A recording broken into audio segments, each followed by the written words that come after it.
Gravação iniciada. Recording is on. Thank you. Bom dia a todos. Daremos início à sessão da primeira turma ordinária, terceira Câmara, terceira sessão, período da manhã do dia 29 de abril de 2021. Estão presentes os conselheiros Marco Antônio Marinho Nunes, Marcelo Costa Marques de Oliveira, José Adão Vitorino de Moraes, Salvador Cândido Brandão Júnior, Semiramis de Oliveira Duro e eu, Lisiane Angelotti Meira. Nós vamos retomar na pauta onde nós paramos, mas antes disso, nós vamos julgar um processo que tem sustentação, que é o item 308, que é um paradigma de outros processos até o 309 e 321, de relatoria do Dr. Marcelo Costa Marques de Oliveira, da Hora Distribuidora de Petróleo Limitada, e o advogado Dr. Arnaldo Rodrigues Neto. Eu peço, por favor, que o apoio convoque o patrono. Ok, presidente, farei a convocação.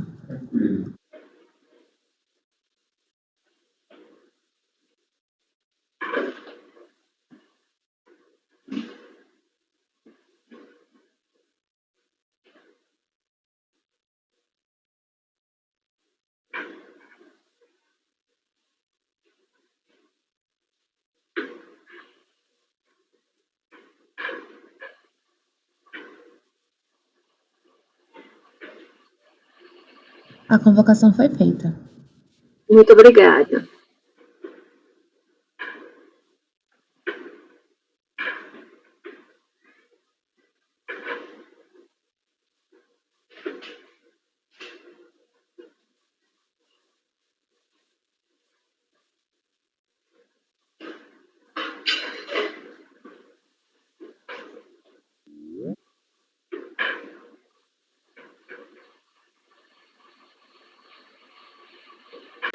Estou aqui participando.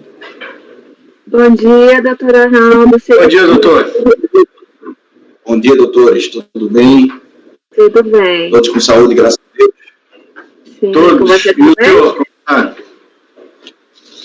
Vamos lá, vamos todos à vacina. Se Deus quiser, todos salvos. É verdade. Doutor, o senhor vai acompanhar, ou melhor, sustentar no item 308, que é paradigma do 309 ao 321, da Hora Distribuidora de Petróleo Limitada, correto? Corretíssimo. Tá bem, então o senhor vai sustentar. Isso. Ótimo. Então vamos iniciar. Então nós vamos passar o julgamento do item 308, cujo relator é Marcelo Costa Marques de Oliveira, a recorrente é a Hora Distribuidora de Petróleo Limitada, e nós temos a participação do patrono, o doutor Arnaldo Rodrigues Neto, que vai sustentar. Eu passo a palavra ao relator. Bom dia, colegas. Bom dia, doutor.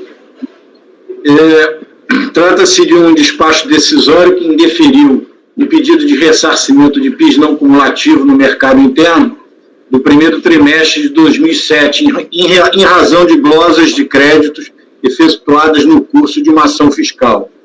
A gente está tratando aqui do primeiro trimestre de 2007, e a glosa nesse período, né, que foi de janeiro de 2005 a setembro de 2008, nesse período, a glosa foi assim justificada. Né? Era para o contribuinte realizou vendas de álcool anidro,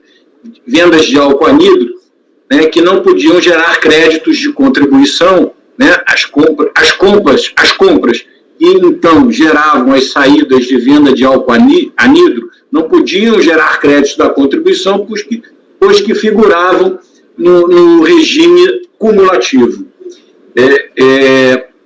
Esse é um breve resumo e eu devolvo a palavra para o presidente, porque não vale a pena eu entrar nas razões de mérito, nas alegações de defesa, porque o doutor vai apresentá-las, senão ficaríamos repetitivos. Muito obrigada, doutor Marcelo. Eu passo a palavra ao doutor Arnaldo. O senhor tem agora 15 minutos para sua sustentação.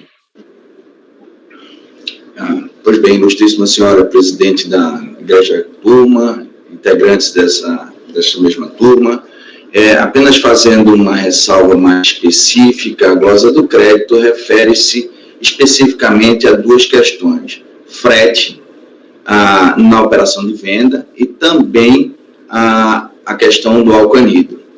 Quanto à questão do álcool anidro, a glosa não foi efetivamente em função da venda do álcool anidro.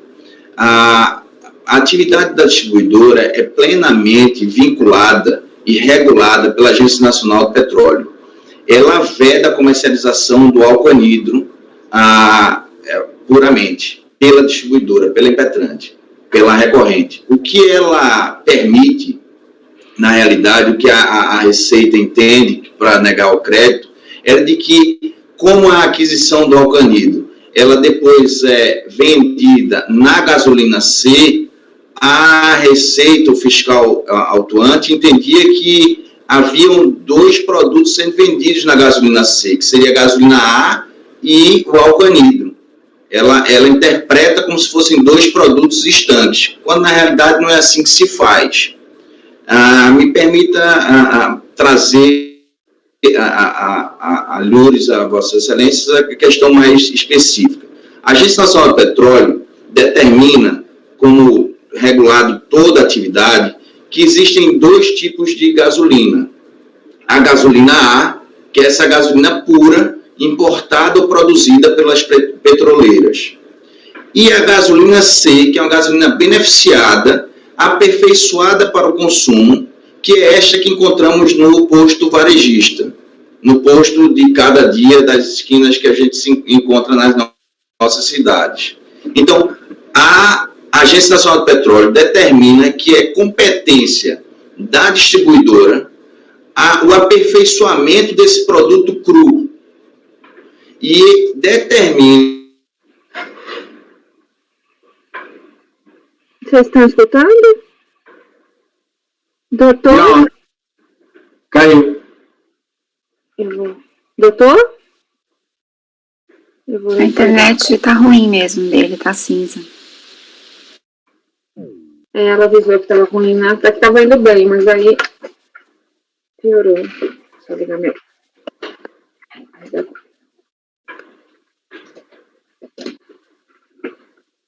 Leva um tempo para minha voz aquecer.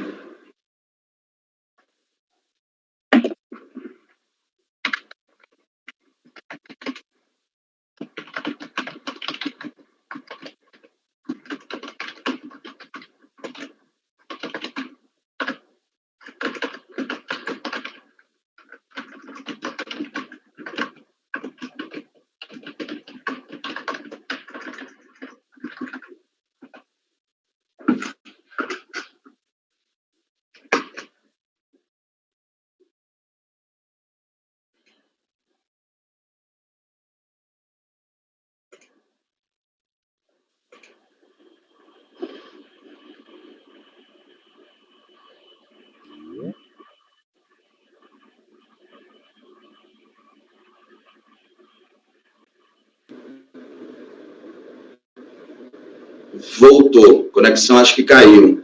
Me ouvem bem? Agora tá bom.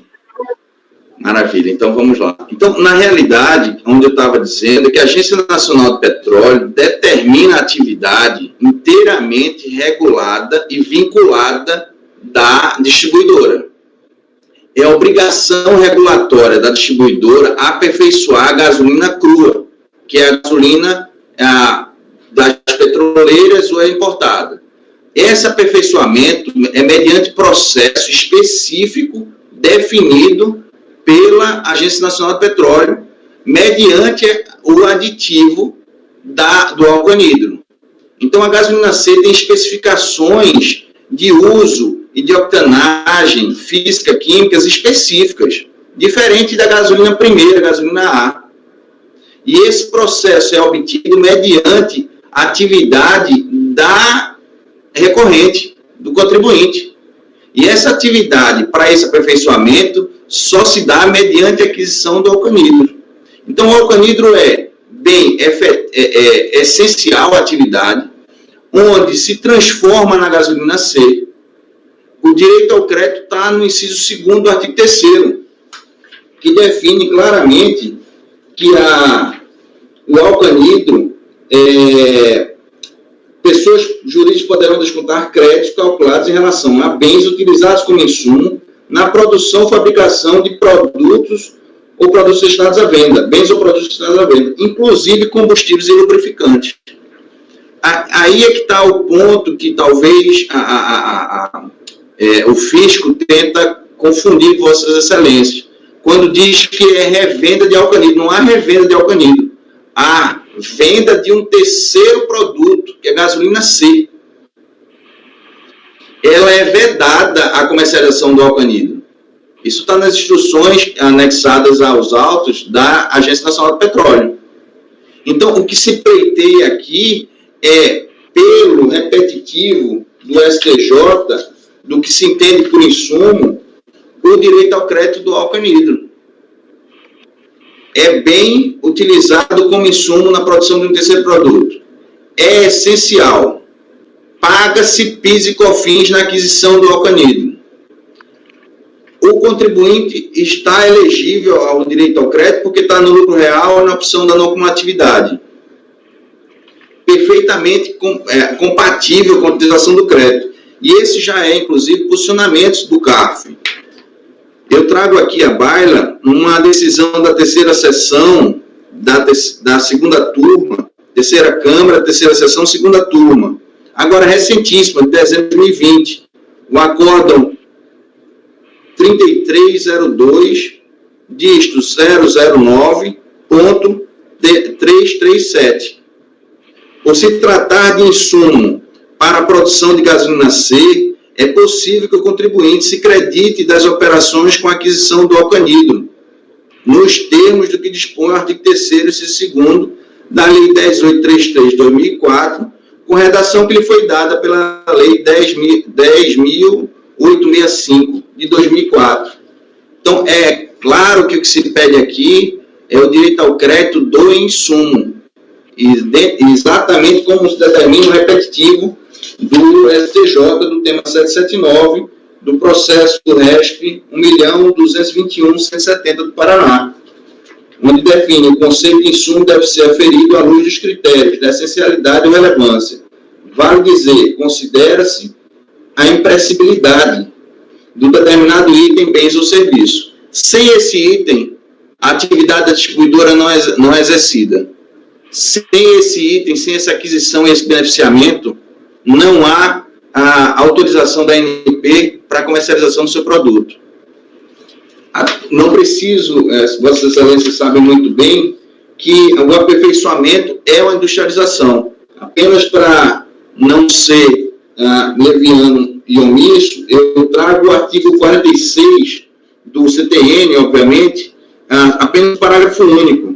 Considera-se produto industrializado produto que tenha sido submetido a qualquer operação que lhe modifique a natureza ou a finalidade, ou aperfeiçoamento para consumo. A ANP define quais são as características físico-químicas e de utilidade de cada uma dessas gasolinas, diferenciando e separando que é a gasolina crua, que é tipo A, da gasolina C, que é essa autorizada para o consumo, aperfeiçoada para o consumo.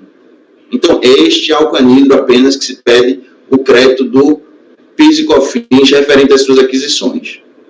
Quanto ao frete, que é outro tema, esse já está pacificado, inclusive, no Conselho Superior de Recursos Fiscais, na Câmara Superior de Recursos Fiscais, que eu cito aqui o acórdão 9303, dígito 007.500, exatamente de uma distribuidora de combustíveis, onde autoriza a utilização de créditos. Cito mais outros dois acórdãos, 9303.310 e 9303.004.311, também da Câmara Superior, autorizando o crédito do frete. Este frete, o frete da operação de venda, é o do inciso 9, crédito autônomo específico, autorizado a sua tomada pelo contribuinte quando ele arca com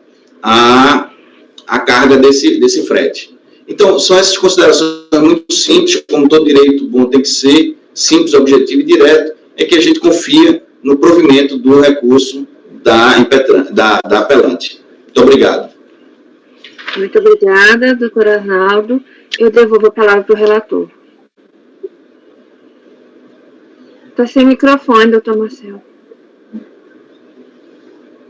Só vou fazer um esclarecimento inicial, porque acho que o patrono não compreendeu o meu resumo do processo, e eu quero evitar qualquer tipo de entendimento incorreto, meu filho. Entendimento? Não, filho. Desculpa, gente. Filho, para, filho. Entendeu? Desculpa, era meu filhinho pequeno aqui. Tá, patrono?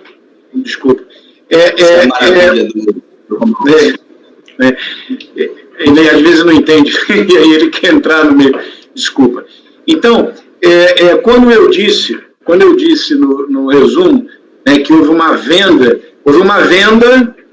de um terceiro para a recorrente, eu li o motivo da glosa. O motivo da glosa que está no termo de verificação fiscal, que faz sentido, é que a alegação do fiscal é de que houve uma venda de um terceiro para a recorrente, uma venda que não estaria no regime não cumulativo e que não poderia gerar crédito. Esse foi o motivo que foi levantado. Tá? É óbvio que não gera crédito uma operação de venda. Não foi isso que eu quis dizer. Foi uma venda de um terceiro para a recorrente e a fiscalização entendeu que essa operação não podia gerar para a recorrente um crédito.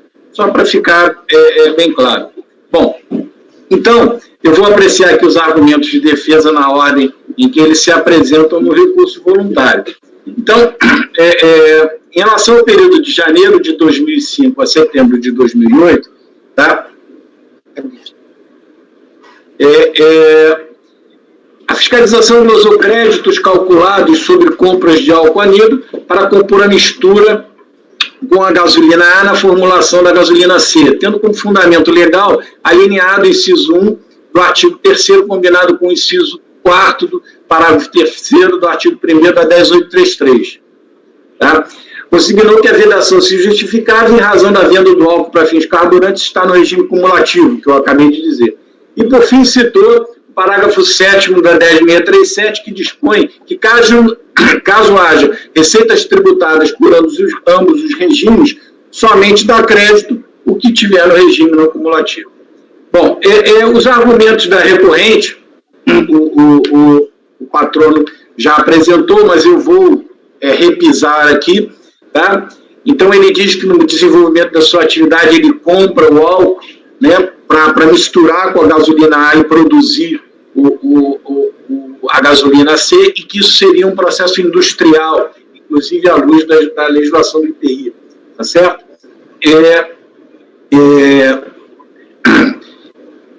Agora, desta feita, para que a gasolina C, e aí eu reproduzo um trecho do recurso voluntário, dessa feita, para que a gasolina C seja produzida, é necessário passar por um processo de industrialização, beneficiamento, no qual há processo físico e químico de fusão de álcool anidro, na proporção determinada pela legislação, a gasolina A. Assim como o próprio conceito enuncia, a gasolina C é constituída de álcool anidro e gasolina A. Desenvolve processo industrial nos termos do conceito de industrialização da legislação do IPI, mesmo aplicando-se o conceito mais restritivo de insumo. Não há como considerar como insumo, não considerar como insumo o álcool anidro, pois uma vez que é misturado na gasolina, uma vez misturado na gasolina, ele perde todas as suas características físicas e químicas. Anexa parecer do professor Eliano de Tavares de Souza. A base legal adotada para a glosa aplica-se a bens para revenda alinear do inciso 1 do artigo 3º combinado com o inciso 4 do parágrafo 3º, e o caso é de bem adquirido para aplicação em gasolina, para aplicação em processo fabril. Então, ele diz que a base legal adotada pela fiscalização é para uma revenda, e o caso em tela seria uma compra para industrialização. O artigo 26 combinado com o artigo 1º da IN 594 de 2005 permite o aproveitamento de crédito sobre bens e serviços para a fabricação de gasolina. Os DACOs de 2004 e 2005 admitem créditos sobre insumos para a produção de bens destinados à venda, não havendo, inclusive, restrições, né, a empresas não industriais. A DRJ interpreta de forma incorreta,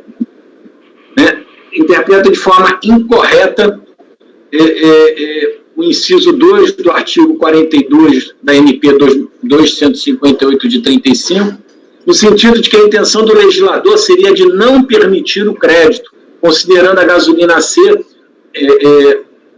como dois produtos separados, quais sejam álcool anidro e gasolina A. Contudo, o combustível é aquele pronto para o consumo, isso é, a gasolina C. Ao discorrer sobre o histórico da legislação aplicável, destacou o seguinte: no que tange à aquisição de álcool anidro para a produção de gasolina, as leis anteriores, né, a Lei 11.727 de 2008, não previam a proibição na apuração de créditos nessa operação. Na verdade, se limitaram a vedar expressamente apenas o creditamento pela revenda do álcool para fins carburantes, sem qualquer vedação à questão de aquisição para uso com matéria-prima. Só a partir do evento da medida provisória 413 foi que houve uma expressa manifestação contra a questão do álcool anidro para a produção da gasolina C, sendo criada a vedação de apuração pelo distribuidor de crédito PIS e COFINS decorrente da aquisição de álcool para fins carburantes, mesmo para adicioná-los à gasolina. E aí ele transcreve o artigo 10. Percebe-se, então, que o legislador optou por expressamente vedar a apuração do crédito com o álcool anidro, nesse caso demonstrando que anteriormente não havia vedação. Caso já fosse vetada a apuração dos créditos encaixando-se nas previsões anteriores, como pretende o fisco, o legislador não teria por que ter optado por fazer a previsão expressa na MP. Eu aqui estou lendo um trecho do recurso voluntário. Tá? O legislador, portanto, nas normas anteriores à MP 413, não tinha a intenção de proibir o creditamento. Só com a dita MP que a vedação passou a existir, no entanto, não foi mantida na Lei 11.727, que expurgou do seu texto a referida proibição, mais uma vez mostrando a intenção do legislador em manter fora da legislação de regência qualquer proibição para o creditamento. Conclui-se, portanto, né, da análise legislativa, que o único momento em que estava proibida a apuração do crédito foi quando da edição da MP 413, sendo permitido seu creditamento a partir do advento da 10.865, que alterou a 10.637 e 10.833, no sentido de inserir na não cumulatividade os combustíveis, exceto o álcool para fins carburantes para revenda. Em suma, não há qualquer vedação à tomada do crédito, porém autorização expressa para o seu aproveitamento. Bom, agora passo a minha análise. Eu tenho conhecimento de que há, de fato, conselheiros do CARF que adotam o entendimento da recorrente, respeito bastante o entendimento, tem consistência, mas eu divirjo dele. Entendo que não assiste, portanto, razão à recorrente, e eu adoto como meu fundamento para decidir, né, o trecho da decisão de piso, da lavra do ilustre julgador Eldon José Lobo Teixeira, que enfrentou todos os argumentos de defesa que foram apresentados acima e que eu falei. Tá? Eu vou tentar fazer uma leitura dinâmica aqui, se alguma coisa não for compreendida. Eu normalmente não leio muito, mas eu estou com muitos processos na pauta. Esse aqui eu não tenho uma memória fotográfica para relatar em detalhes. A questão controvertida, portanto, centra-se, agora é o voto da RJ. A questão controvertida, portanto, centra-se na possibilidade do creditamento das contribuições ao PIS e COFINS sobre a aquisição de álcool anidro para a composição da gasolina C. Para uma análise adequada do litígio, é importante determinar ainda que de forma sucinta a forma de tributação incidente sobre essa atividade econômica. Até o advento da 10.637 e 10.833, as receitas decorrentes da venda de álcool para fins carburantes mantiveram-se no regime da cumulatividade. Com a edição da 10.865, em seus artigos 21 e 37, houve alteração dos dispositivos das leis 10.637 e 10.833, retirando a proibição do creditamento. restringindo a vedação exclusivamente à operação de venda de álcool para fins carburantes que continuaram na cumulatividade. Por sua vez, a Lei 11.727 fixou novos parâmetros em relação à tributação do álcool, incluindo na não cumulatividade e estabelecendo uma tributação concentrada no distribuidor, concomitante com uma menor tributação do produtor e importador. As vedações ao direito ao crédito permaneceram em relação às aquisições para revenda, e estendendo a vedação também ao álcool, no parágrafo 1º, desse mesmo artigo 2º, que foi acrescentado pela 11.727. Entretanto, a mesma 11.727, ao acrescentar o parágrafo 13 ao artigo 5º da 9.718, estabeleceu uma exceção quanto à vedação dos créditos na aquisição do álcool por produtor, importador ou distribuidor de outro produtor, importador ou distribuidor. Para esses casos, a vedação do crédito aos produtos monofásicos adquiridos de acordo com o parágrafo 16 acrescido ao artigo 5º. Tendo em vista a sistemática adotada para aproveitamento, ou, na maioria das situações, o não aproveitamento do crédito na aquisição do álcool, é que a interessada direciona sua argumentação no sentido de que a restrição de creditamento refere-se aos produtos adquiridos para revenda. Mas, no seu caso, na qualidade de distribuidora, o álcool anido não é revendido, mas utilizado como componente da gasolina C. Então, aqui ele apresenta aqui uma composição dos produtos, né? Do álcool anido, da gasolina A, da gasolina C. Tá? Ele traz aqui, né, os incisos 1 e 2, né? Bens adquiridos para revenda e bens e serviços utilizados como insumo das leis 10.637 e 10.833, e continua. Especificamente quanto aos bens e serviços utilizados como insumos, a que se refere a interessada, há que se observar que o parágrafo 4 do artigo 8º da IN 404 define o termo insumo para fim de se obter o direito a crédito. Não é evidente que a distribuidora no caso, é evidente que a distribuidora não fabrica ou produz bens, de forma que possa considerar o álcool anido e a gasolina A como insumo do produto gasolina C, destinado à venda. Diferentemente de produzir, a distribuidora apenas realiza uma mistura. Uma mistura da gasolina A com álcool etílico anidro para a obtenção da gasolina C, em atendimento às normas baixadas pela ANP. E aqui ele traz o conceito da portaria 309, que diz que a gasolina C é aquela constituída de gasolina A e álcool etílico anidro. O produto continua sendo gasolina desde o momento em que é vendido pela refinaria até sua venda à distribuidora. Esta apenas adiciona álcool anidro à gasolina para a obtenção de um tipo específico de produto, a gasolina C. Nesse ponto, vale observar que a própria portaria CNP de IRAB, transcrita pela interessada, ao estabelecer o método de ensaio para verificação do teor de álcool anidro carburante, sempre faz referência à mistura do álcool anidro, mistura de álcool gasolina tipo A, demonstrando tratar-se simplesmente de uma mistura e não de um novo produto. Portanto, não se pode tanto tratar de insumo, tanto em relação à gasolina A quanto ao álcool anidro carburante. Este é o entendimento que norteia a legislação tributária. Se não, vejamos. O inciso 2, isso aqui é uma questão importante, isso aqui foi decisivo para mim. Eu realmente eu estava muito preocupado com esse raciocínio, né, se é um processo industrial ou não, e para mim foi decisivo o inciso 2 do artigo 42 da MP 258, a redação anterior ao período do pedido, determinava que seria igual a zero a alíquota da contribuição para o PIS/COFINS incidente na receita bruta oferida por distribuidores decorrente da venda de álcool para fins carburantes, quando adicionado da gasolina. Portanto, o álcool etílico anidro era tratado como um produto vendido pela distribuidora sujeito a alíquota zero, e não um insumo. Além do mais, é sabido que, pela lógica tributária inerente ao PIS e à COFINS, as alíquotas são diferenciadas de acordo com o papel do contribuinte na cadeia de produção e comercialização. Como visto, no caso da gasolina e suas correntes, a tributação ficou concentrada no produtor e importador. Caso viesse a ser acatada a tese da interessada, a mesma não seria considerada distribuidora, mas porém fabricante. o que remeteria à imposição sobre suas receitas das alíquotas de 5,08 do PIS e 23,44 da COFINS. No entanto, isto não ocorre, pois as receitas advindas dessas vendas estão sujeitas à alíquota zero.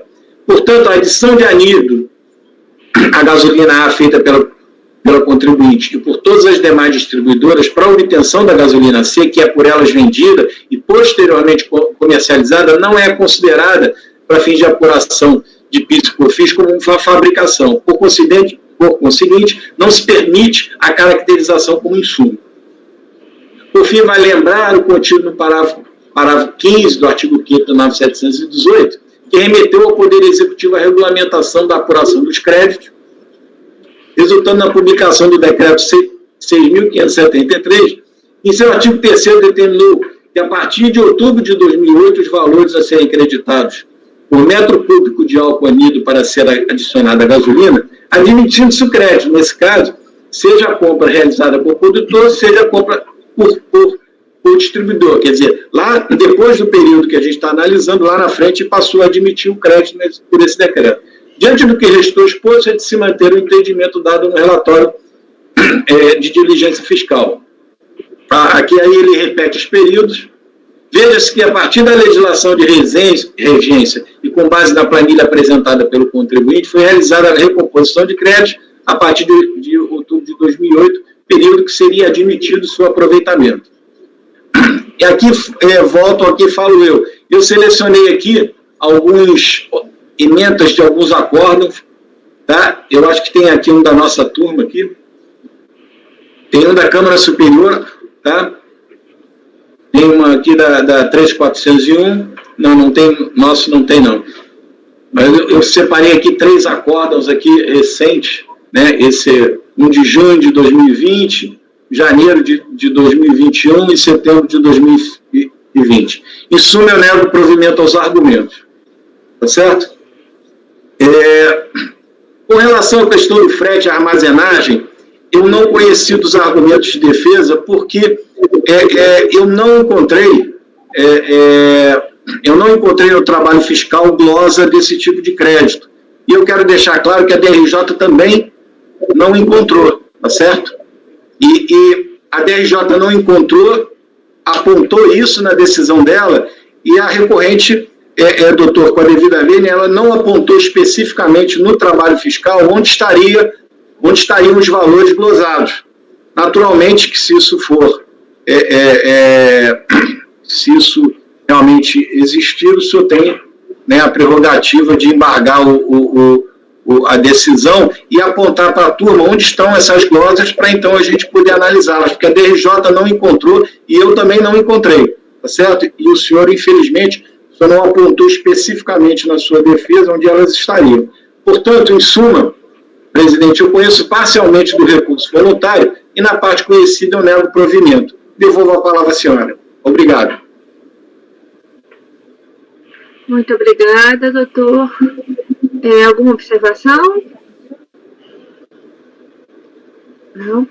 Então, a proposta do relator é conhecida formalmente, o item 308, e na parte conhecida, negar provimento.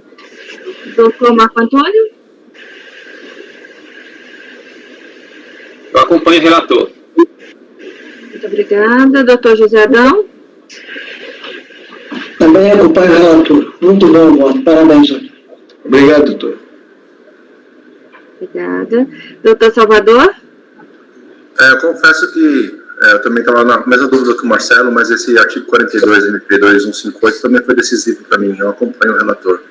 Muito bom o raciocínio dele aqui. Muito obrigada. Doutora Semiramis? Acompanho o relator, presidente. Muito obrigada. Eu também acompanho o relator. Então, a decisão no item 308 é por unanimidade de votos, conhecer parcialmente e, na parte conhecida, negar provimento.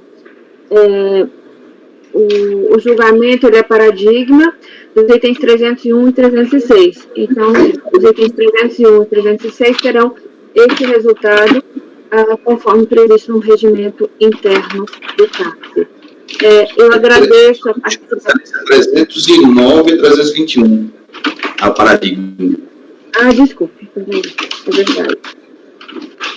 Eu vou corrigir. O item 308 servirá como paradigma para o julgamento dos itens 309 a 321. O resultado do julgamento será aplicado aos processos repetitivos de que tratam os itens. Muito agora obrigado, sim. excelência. Trabalho. Obrigado, doutor. Bom dia para o senhor. Muito Doutor, obrigada, doutora. Ótima semana. Obrigado. Bom dia, boa semana.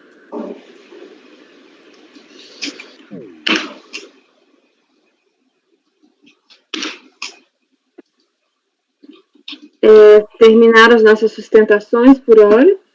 À tarde temos mais. E nós voltamos, então, à ordem normal. Deixa eu anotar que a gente jogou esses aqui.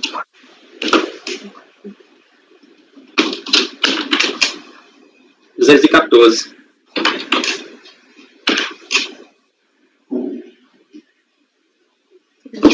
Não, 321. E vamos agora, 314? 214. 314.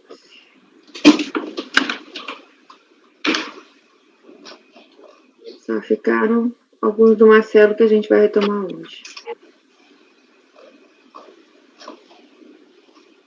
Para trás disso, então, a gente fez tudo? Só falta aqueles do Marcelo que ia reunir com os de Não, hoje? aqueles do Marcelo. Eu estou conferindo aqui, mas é isso. Se alguém quiser conferir. E o 204, Marco? 204? Vou verificar aqui. Já foi feito. Já. Inicio. Aqueles meus, só para lembrar, um começa no... Os primeiros são 138 e 140. 140 a 149, né, Marcelo?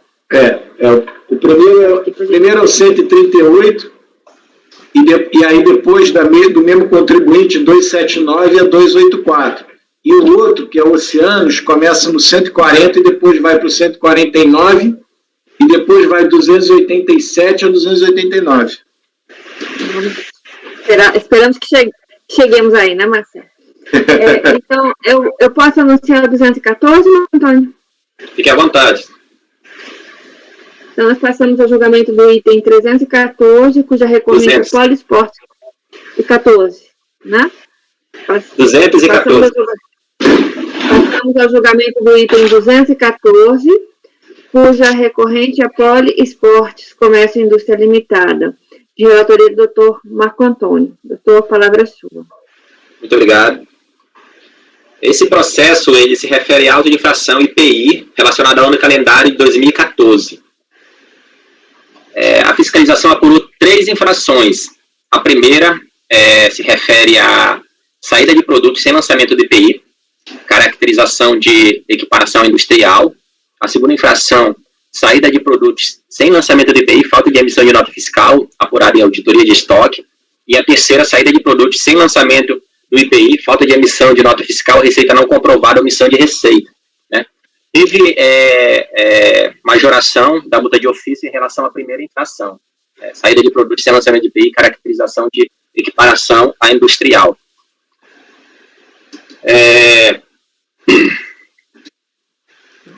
O motivo dessa duplicação da multa, segundo a fiscalização, é que, segundo consta do relatório fiscal, a fiscalização teria concluído que haveria intenção de deixar de pagar o tributo e ou fazer com que a Fazenda Pública não tivesse conhecimento da falta de recolhimento por meio da alteração da natureza da operação fiscal. E essa situação se enquadra como cometimento do crime de sonegação e fraude por classificação indevida das operações fiscais que deveriam ser de venda de produtos industrializados e foram aplicados como revenda de mercadorias. Essa seria a motivação. Né? A fiscalização incluiu no polo passivo da obrigação tributária o senhor Sebastião de Souza da Silva, né?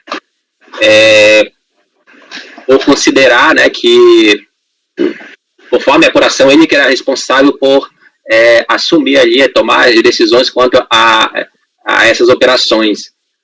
Então, ela caracterizou o senhor Sebastião como responsável, e na impugnação, né, a impugnação apresentada, A contribuinte alegou que agia em muitas operações como mera revendedora de produtos e, portanto, não era contribuinte nessas operações, e que a fiscalização cometeu erro metodológico na auditoria de estoque, porque considerou como produto final cada insumo que retornava autuada em operações de industrialização por encomenda, o que não corresponderia à realidade dos fatos.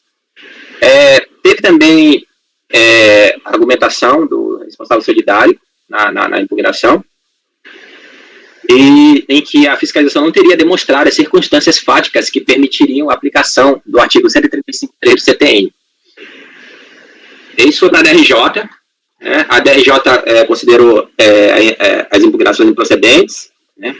E cientificados do julgamento, a contribuinte e o responsável solidário apresentaram recurso voluntário de idêntico teor, em que repisaram as alegações constantes de suas impugnações, exceto quanto a esse item da inaplicabilidade da amostragem, que foi apresentada apenas na impugnação, e conforme essa estrutura, das razões recursais, da ausência de materialidade do auto de infração, da ausência de comprovação do dolo, redução da multa, ausência de responsabilidade solidária e do pedido. Né? Esse é o relatório, senhora presidente, eu devolvo a palavra aí para prosseguir. Muito obrigada, doutor Marco Antônio. Pode passar o voto, por favor. Certo. Admissibilidade. Os recursos voluntários são tempestivos, né, e atendem aos demais pressupostos de admissibilidade, razões pelas quais devem ser conhecidos. Fundamentação. Em relação à infração 1, vendas com CFOP incorreto. Essa infração está sendo escrita na nota de infração. Estabelecimento equiparado industrial deu saída a produtos tributários sem lançamento do imposto, por não caracterizar seu estabelecimento como equiparado industrial, por meio de utilização de CFOP incorreto, conforme relatório fiscal. No relatório fiscal, em seu item 6, a fiscalização apurou a comercialização de produtos de fabricação própria e por encomenda indevidamente escriturados como produtos adquiridos para revenda, ocasião em que procedeu à reapuração do IPI mediante participação da fiscalizada, conforme expõe os seguintes trechos do citado relatório. Então, eu vou agora aqui transcrever alguns trechos do relatório. Né? Devido aos altos valores envolvidos na comercialização de produtos referentes às vendas de mercadorias adquiridas ou recebidas de terceiros, CFOPs 6102, 6403 e 5102, decidimos pelo aprofundamento de sua análise. Aí, segundo a resposta ao termo de intimação fiscal número 8, e reforçado pelo de número 9, apenas halteres e anilhas foram fornecidos por terceiros. Essa empresa, ela comercializa, ela opera na comercialização de produtos relacionados a atividades esportivas, físicas, halteres, esse tipo de produtos. Por isso que o nome dela é Poliesportes. Né? Então, continuando aqui, em resposta aos termos de intimação, apenas os halteres e as anilhas foram fornecidos por terceiros. O restante foi produzido pela Poliesporte, o que tornaria a contribuinte do IPI, conforme artigo 8º do decreto número 7212 de 2010.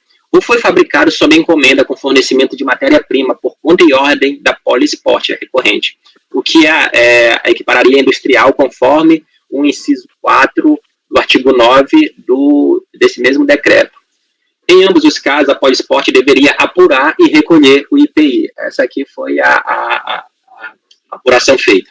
Eu vou partir mais para frente, lá na folha 8. Em suas impugnações, os sujeitos passivos não se insurgiram quanto a esta infração, conforme explicita a decisão de piso. Agora, voltar a transcrever a decisão de piso, né, pelo que se analisa da peça de impugnação, o autuado não se insurge especificamente contra esse ponto específico da autuação. Repisa-se que é impugnante por um lapso, né? Isso aqui é a resposta da impugnante, tá? A argumentação. Tratou algumas vendas como se adquiridos de terceiro, classificadas indevidamente como revendas, quando se trataram de vendas de produtos acabados. Então, é isso que a recorrente apontou. E a DRJ, então, prossegue na apreciação. Ora, a fiscalização demonstrou que houve saída de produtos com emissão de nota fiscal sem lançamento do DPI pelo fato de terem sido erroneamente tratadas como simples revenda de produtos acabados. Embora a referida infração tenha sido apurada no bojo de auditoria de estoques, a eventual inconformidade contra esta última não se mostra suficiente para atacar a constatação de que houve saída de produtos sem o devido lançamento do DPI. Portanto, não há qualquer reparo a ser feito na autuação. Então, agora eu falando aqui, ó, nos recursos voluntários, vou acertar logo aqui, são reafirmadas as alegações dos recorrentes e novamente manifestado o cometimento de erro da parte da fiscalizada ao escriturar como produtos adquiridos para revenda, produtos de fabricação própria e por encomenda, conforme até os seguintes trechos acrescidos. Eu estou colocando aqui novamente o que a recorrente afirmou. Né? Nessas operações, o retorno de matéria-prima resultava, ao final, na venda de produto acabado, que por vezes, como já foi explicitado acima, redundou na equivocada classificação de produtos de revenda. Então, houve um equívoco por parte da recorrente, é a recorrente que está falando isso. Equivocadamente, ao classificar, fez como sendo revenda, resultando na ausência de recolhimento do IPI. Então, em síntese, é isso. Eu volto aqui à análise. Destaque-se que no procedimento fiscal, o contribuinte já havia esclarecido o erro acima cometido, conforme petição e resposta ao termo de intimação fiscal número 4, decorrente de prorrogação de prazo concedido para atendimento ao termo de intimação fiscal número 3, por meio do qual foram solicitados esclarecimentos adicionais para a resposta dada ao termo de intimação fiscal número 2, a seguir transcrito. Aí, novamente, aqui eu estou transcrevendo. Né? Quanto às discrepâncias apontadas com relação às mercadorias para revenda, verificou-se que as notas fiscais foram emitidas com CFOPs erradas. Isso aqui é nas palavras da recorrente. Então, portanto, nada se alterado no lançamento fiscal, nem na decisão de piso quanto a esta infração. Esse foi o primeiro tópico que analisou a primeira infração. Agora, eu partirei para o tópico 2.2, relacionado ao estoque de auditoria, em que foram apuradas as infrações 2 e 3, omissão de vendas, saídas de mercadoria sem nota fiscal e, consequentemente, e a infração 3, omissão de compras, entradas de insumos, sem documentos fiscais, sem registro no livro de registro de entradas e, consequentemente, pagamento de insumos com recursos não registrados na contabilidade, isto é, proveniente de receitas omitidas. Então, em síntese, os recorrentes defendem erro cometido pela fiscalização ao quantificar os estoques da autuada, uma vez que teria o fisco tomado como produto acabado partes e peças desse mesmo produto, gerando uma quantidade irreal de estoque e, consequentemente, dando origem às diferenças apuradas. Então, para melhor elucidar a questão, trago os principais trechos dos recursos voluntários em que tais alegações estão expostas, destaques acrescidos aqui. Eu vou ler aqui uma parte aqui dessas argumentações. Folha 10. A discrepância ocorreu pelo fato de ter sido atribuída a devolução das matérias-primas como se cada item correspondesse a um produto acabado. Realmente, o estoque arbitrado pela fiscalização decorre de interpretação equivocada na operação de beneficiamento realizado pela recorrente. Ao adotar essa metodologia, na qual atribuiu que para cada item enviado por seus fornecedores corresponderia a um produto sujeito à saída, gerou estoque ficto incompatível com a ilação de que esse, então, foi vendido sem nota fiscal.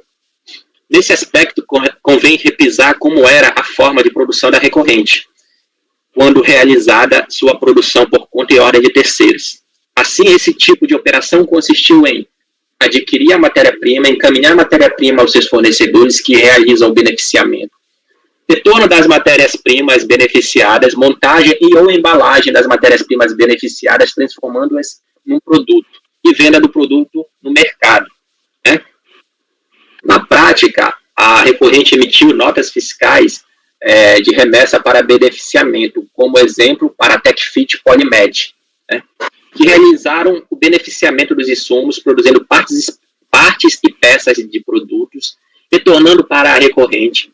Para tanto, tais fornecedores, ao realizarem o beneficiamento, descreveram a quantidade de mão de obra aplicada, representada pelo CFOP 5124, além do retorno dos insumos recebidos, caracterizado pelo CFOP 5902. Né? Portanto, definitivamente, não se tratou de produtos acabados, e sim mão de obra aplicada em partes e peças por conta do beneficiamento. Tais partes e peças retornaram para a recorrente, que então realizou a montagem ou embalagem e, por conseguinte, venda no mercado. Assim, o estoque apurado, né, no estoque de auditoria, na auditoria de estoque pelo seu auditor fiscal, não pode ter o condão de dar suporte à imposição de tributo, pressupondo a venda de produtos sem correspondente nota fiscal, quando a fiscalização equivocadamente insistiu em tratar produtos acabados quando se tratou de retornos de beneficiamento de matéria-prima remetida e gera distorção a ser necessariamente sanada. Caso a fiscalização tivesse considerado adequadamente a operação realizada, classificando-a como beneficiamento em detrimento de compras, efetivamente não existiria diferença de estoque e, consequentemente, a imposição do tributo.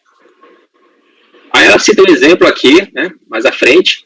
Como exemplo, que tem o fito de clarear as operações realizadas, tem-se ocorrido com a nota fiscal número 219, emitida em 2014 pela TechFit.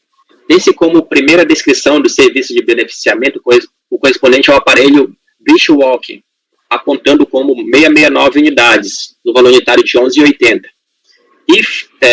Fato que essa descrição, dada o CFOP 5124, trata-se do correspondente à mão de obra aplicada, o denominado beneficiamento, o mesmo se aplicando aos demais serviços realizados, correspondente ao beneficiamento de partes e peças de produtos. Ao final do descritivo consta como último item insumos recebidos para industrialização, CFOP 59012, que corresponde aos produtos beneficiados.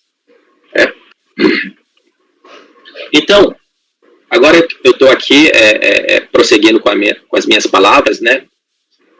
Em prosseguimento, dizem os recorrentes que a decisão da DRJ é contraditória, incoerente, sem base e sustentação para as operações imputadas à fiscalizada. Especificamente em relação à contradição, alegam que a decisão, embora tenha reconhecido a operação de industrialização diversamente do apontado pela fiscalização, ao final afirma tratar-se de produtos acabados, argumenta a recorrente que se eram produtos acabados, então a operação realizada pela fiscalizada era de revenda, portanto, sem a incidência do IPI.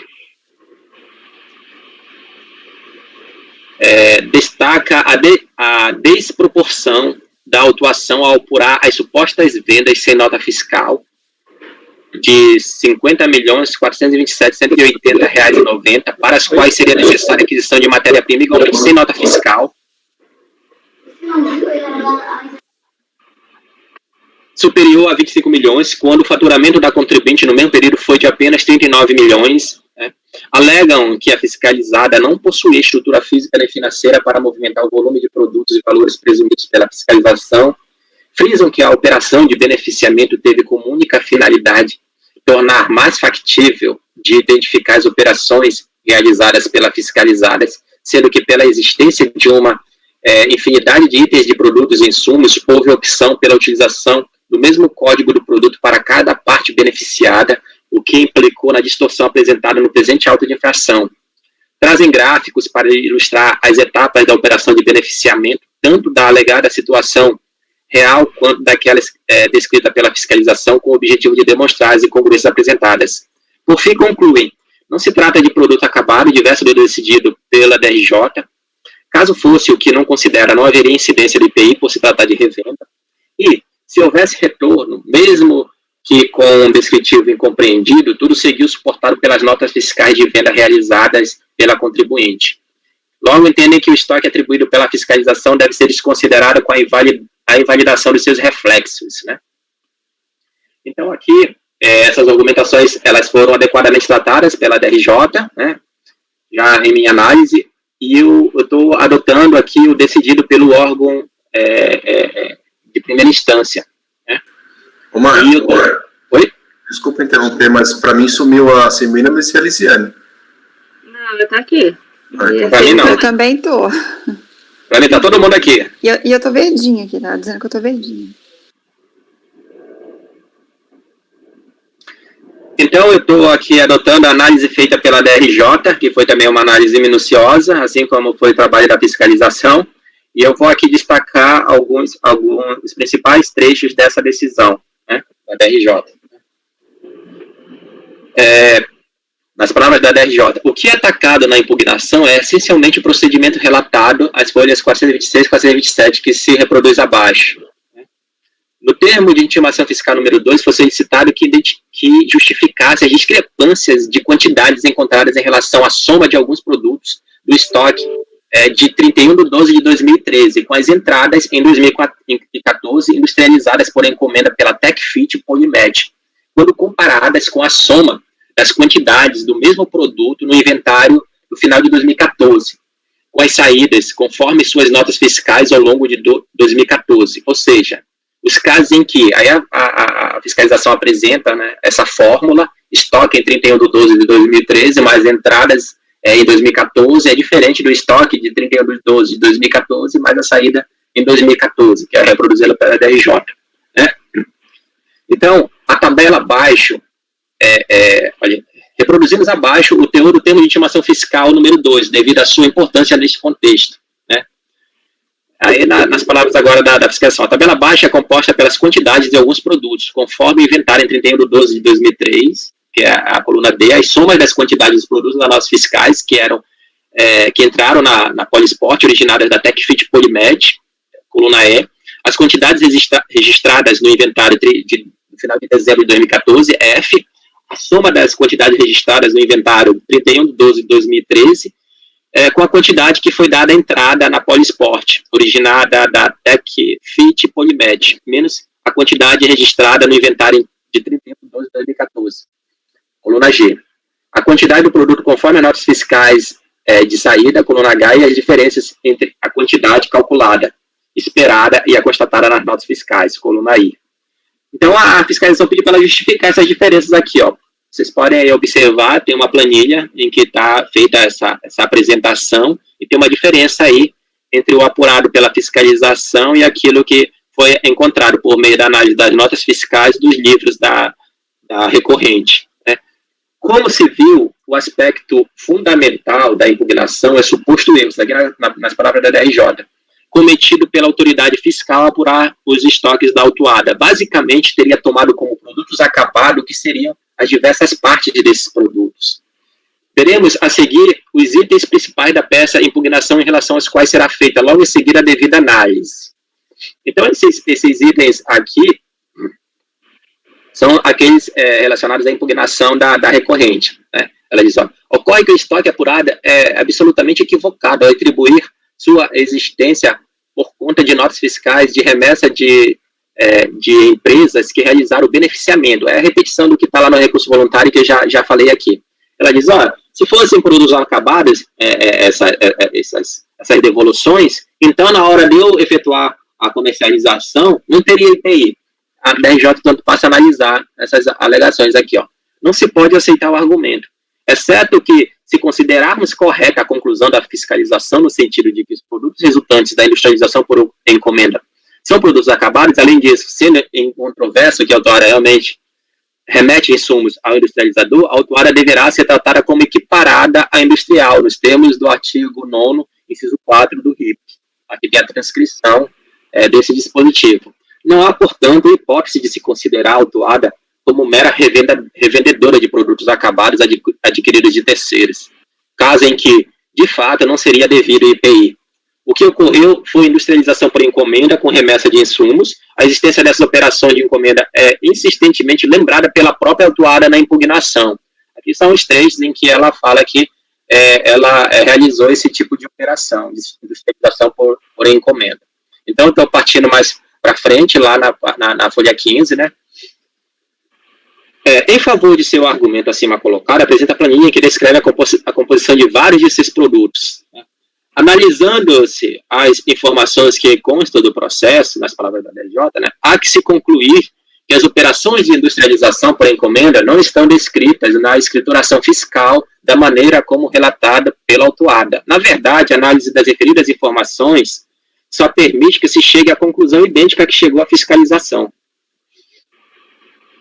Eu só vou perguntar aqui se o Dr. Salvador está acompanhando, porque para mim ele aparece cinza e escurecido. Não, eu estou aqui. Correto. Então eu vou prosseguir aqui.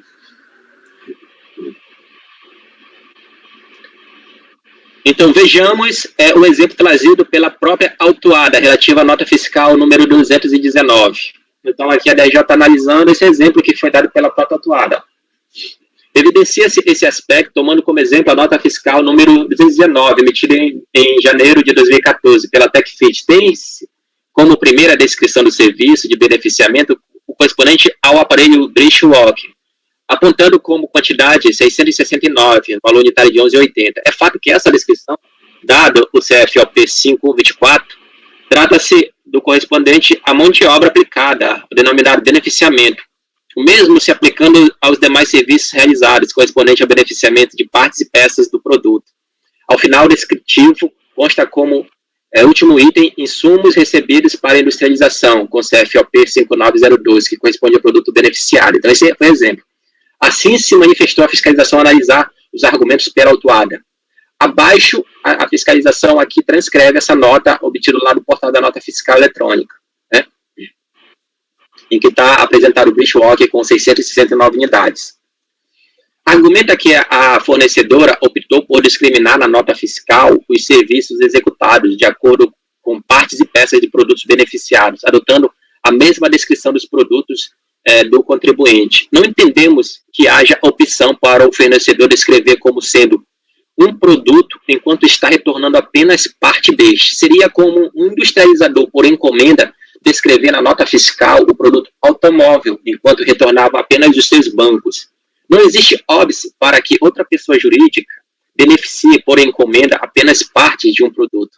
Entretanto, na nota fiscal do retorno deste material deve ser descrito como parte do produto X, como, por exemplo, parte frontal da esteira, EP 1100, base da esteira, EP 1600, enchimento do saco de pancadas, suporte móvel do trampolim dobrável. A argumentação de que a TechFit e a Polymed não produziam produtos completos, mas apenas parte destes, não é o que os próprios registros da fiscalizada demonstram. A título de exemplo, analisemos o caso das esteiras e dos produtos do grupo Bridgewalk, que a fiscalizada defende que as industrializações pelo encomenda entregavam duas partes do produto. Então, a fiscalização aqui demonstrou a impropriedade das alegações por meio de um exemplo aqui, relacionado a dois produtos. Ela disse, já que retornavam partes e peças, vamos zerar, então, esse quantitativo encaminhado lá por essas empresas. Ela pegou e zerou a coluna aqui, ó. Vocês podem ver aí, ó, Polymed e TechFit, entrada por meio da TechFit. Aí, o que a fiscalização verificou? Que a fiscalizada colocava praticamente como zero a industrialização por ela mesma. Já que ela dizia que ela industrializava, ela colocava como zero. E na planilha reajustada, aí, de acordo com as alegações da recorrente, a divergência no estoque piorou. Né? Então, eu vou prosseguir aqui com a análise da fiscalização. Nas tabelas acima, por se tratarem de análise da quantidade de produtos acabados, zeramos a coluna TechFit Polymed, seguindo a argumentação da fiscalizada, e verifica-se que a somatória da coluna fabricação própria, para o caso das esteiras, é igual a zero, e para o caso de Bridgewalk, é igual a 979. Isso acarreta um estoque não registrado de 23.389 de esteiras e 23.824 de Bridgewalk. A argumentação da fiscalizada veio a piorar o cenário, que era de 16.943 e 6687, respectivamente. A argumentação se demonstrou inconsistente devido a dois aspectos básicos. As descrições contidas nas notas fiscais emitidas pelas outras pessoas jurídicas, TechFit e Polymed, indicam o retorno de produtos acabados. Como poderemos interpretar o que está escrito como parte de determinado produto? É uma pergunta.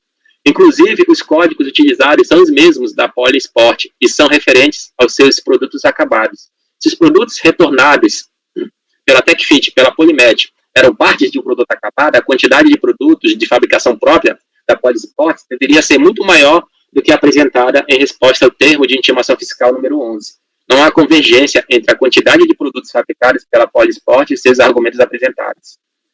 Voltando aqui à análise da DRJ, em primeiro lugar, os produtos relacionados são produtos acabados, né, conforme descrição, quantidade, unidade, etc. Depois, há uma série de operações com utilização de CFOP, que, segundo a interessada, representaria o serviço embutido nos referidos produtos. Esse último fato demonstra que os produtos enviados pelo industrializador eram produtos acabados. Se assim não fosse, deveria haver discriminação de partes e peças vinculadas ao CFOP de serviço.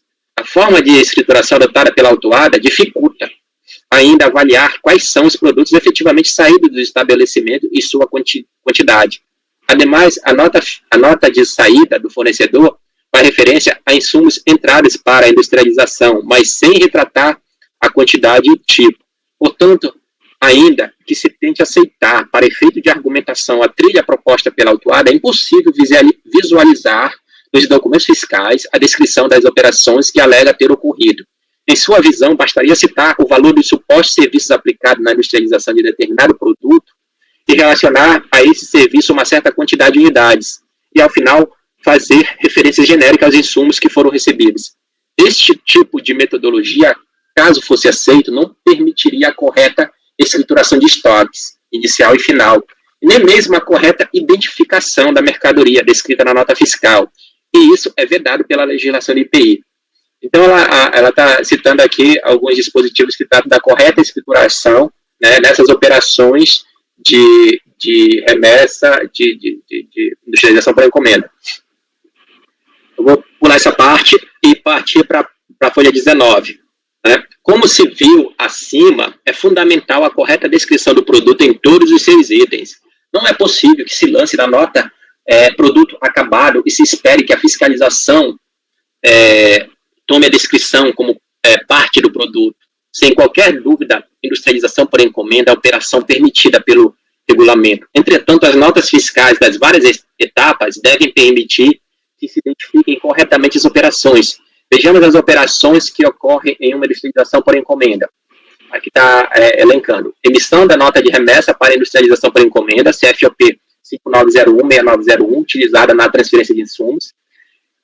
Retorno de mercadoria utilizada na industrialização, 5902-6902, retorno ficto do insumo, pois, na verdade, ele já não existe mais na forma da qual ele foi enviado. E o industrializador emitirá uma nota fiscal de industrialização efetuada para outra empresa, 5124 e 6124. Nesta nota será utilizado o nome do produto produzido. Ora, não é possível aceitar que determinado lançamento do valor do serviço relativo ao produto final seja, na verdade, valor do serviço relativo às suas partes. De fato, não se enxerga na nota fiscal o retorno de partes do produto, mas de produtos acabados. Finalmente, é ocioso lembrar que os livros de entrada e saída espelham as informações extraídas das notas fiscais. Portanto, a origem das informações não está nos referidos livros, mas nos próprios documentos fiscais que lhe dão suporte. Por isso, ao contrário do que afirma a autuada, sua análise mais detida apenas confirmaria o que já havia sido lançado nas notas fiscais. Como se viu no trecho do relatório fiscal, um pouco antes reproduzido, essas dificuldades não escaparam à análise da autoridade fiscal, que analisou ainda a adequação entre o que argumentava a autuada e os dados de seus próprios registros fiscais, e, ao final, confirmou as discrepâncias nos estoques. De fato, analisando esses elementos da escrituração da autuada, não há possibilidade de que se chegue a outra conclusão, senão aquela que chegou à fiscalização. Em relação às operações destacadas para a auditoria, o fluxo entre encomendante, autuada e industrializadores tratava de retorno de produtos acabados e não de suas partes. Né? Registre-se que não caberia à fiscalização emendar as informações prestadas pela autuada em seus documentos fiscais. Cabe, como fez, extrair as informações e delas as suas consequências tributárias. E, finalmente, cabe uma palavra sobre a planilha de folhas 263 e 271. Nela, a autuada descreve os componentes de uma série de produtos, tentando demonstrar a razão de escriturar as notas fiscais de maneira equivocada. Aqui a ADJ está colocando alguns exemplos que foram apresentados pela autuada. Aqui tem uma composição de um produto aqui, na primeira figura. Nesse exemplo, a autuada parece defender que uma certa quantidade tomada pela fiscalização como produto acabado seria, na verdade, quantidade de partes e peças específicas. Repita-se o que antes já foi afirmado, que documento fiscal produzido pela autuada permite que se verifiquem tais informações. Não há. Aí citou outro exemplo. Nesse caso, afigura-se impossível determinar as quantidades de cada parte que constituirá cada produto acabado. A confusão entre produto e serviço não é praticado. Ainda que se admita, para argumentar que tenhamos menos produtos acabados do que a quantidade apurada, a dificuldade permanece. Que documento fiscal retrata essa situação? Não há. Disso tudo resulta a conclusão de que não há um único indício apresentado pela autuada de que as operações de industrialização por encomenda ocorreram da maneira por ela descrita. não se demonstra a quantidade de insumos adquiridos e que teriam sido remetidos para o industrializador, a quantidade de produtos, partes e peças recebidas do industrializador, cotização de referidos insumos e, finalmente, a quantidade de produtos vendidos. Então, por tudo exposto, assiste razão à fiscalização quanto ao resultado da auditoria de estoque realizada e suas inarredáveis consequências tributárias. E, com base nessas razões, eu nego o provimento aos argumentos contidos nessa parte das peças recursais. A seguir, eu passo para o tópico 2.3, que trata da multa qualificada, né, em que está a argumentação da recorrente se refere à ausência de dolo, e que solicita também redução. Os recorrentes expõem que houve um equívoco por parte da contribuinte ao lançar erroneamente como revenda operações mercantis que decorreram de processos de produtos acabados, o que implicou a ausência de recolhimento do IPI. Portanto, não houve ato deliberado para sonegar tributos e fraude ao fisco. Aduzem que, em momento algum, a fiscalizada agiu de forma deliberada para ocultar receita com a finalidade de sonegar sequer a vantagem econômica obteve sobre seus concorrentes, na medida em que, a sua grande maioria, concorre com produtos importados, que por hora deixam de recolher IPI. Defendem o caráter confiscatório da multa de 150%, além de não ter havido conduta da contribuinte que possibilite sua aplicação, visto que não houve ação ou omissão dolosa tendente a impedir ou retardar total ou parcialmente o conhecimento por parte da autoridade fazendária ou ocorrência do fato gerador da obrigação principal, sua natureza ou circunstâncias materiais. Né? Destaco que a contribuinte apresentou prontamente todas as informações solicitadas pela fiscalização, não ofereceu qualquer impedimento, embaraço, negação de informação ou ocultação que viesse impedir o conhecimento dos fatos pelo fisco, não havendo a comprovação inequívoca de evidente intuito de fraude. Argumento que, ainda que o conceito de fraude seja amplo, há de se caracterizar a presença do dolo, um comportamento intencional específico de causar dano à fazenda pública, o que, porém, não ocorreu. Conclui que, inexistindo elementos suficientes capazes de afirmar que a contribuinte tenha ocorrido como elemento subjetivo do tipo o dolo específico, que dê aso à aplicação da multa qualificada, não pode essa penalidade ser aplicada no patamar de 150% sobre o montante do tributo apurado. Alternativamente, pleiteia a redução para 75% da multa.